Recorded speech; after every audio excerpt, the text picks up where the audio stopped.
So today we're taking a look at some of Will's beater bikes. Oh yeah. Will, what's the story with this Hobbit? So this I got from Carter Denny in Ohio. Did not have piston rings in it. I'm not blaming Carter for that, it was just something funny. It was all assembled but didn't have piston rings. I rebuilt the motors, got a performance crank. Eventually this is going to be a DR kit and a Proma.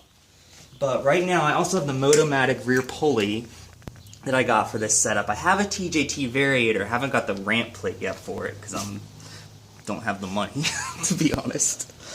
But it's going to have a TJT with this Motomatic rear pulley. It's going to have a DR kit, a Proma. Going to stick with the stock carb for now. But eventually probably a VM18. So let's start it up. Hasn't been started in a few weeks. So let's see how this goes.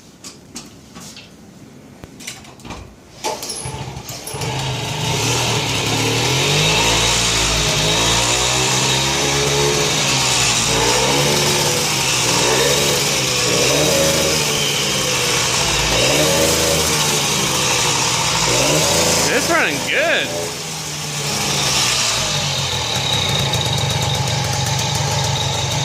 Man, look at that. That's what I like about you, Will. You got these smooth running Hondas.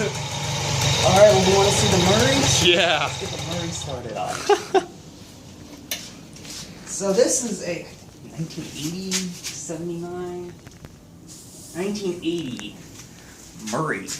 Ooh. With a Puch E50. 2 horsepower, you Yep, say? 2 horsepower E50. That's about all there is to say about this. It's got the seat pan without any upholstery on it, nice and comfy. Ugh. Ugh. Got this interesting 40-mile-an-hour speedo that's specific to Murray's. Wow. Very optimistic. I like it. It'll maybe almost 35 on this speedo. Right. Which I think is about 30 in real life. I know according to Ken Roth it should do 40 stock. Out of the box. Because you're not timed, not jetted right.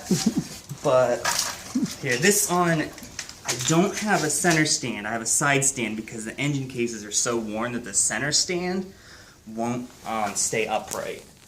I don't know how to explain it other than that.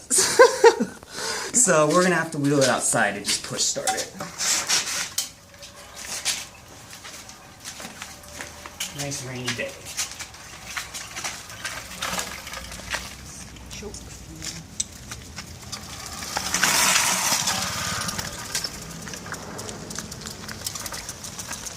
Oh man, this thing looks good.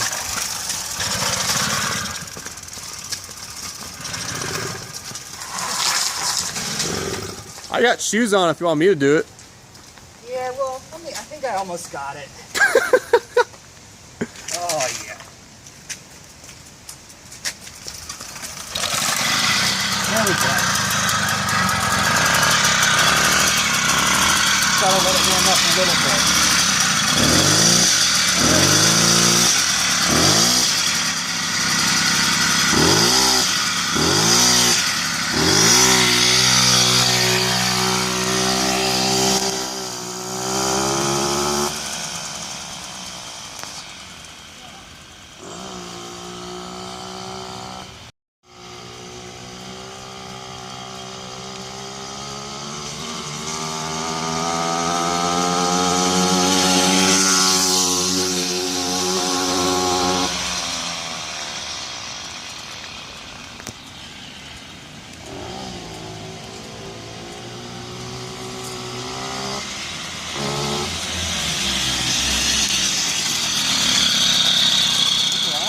Nice.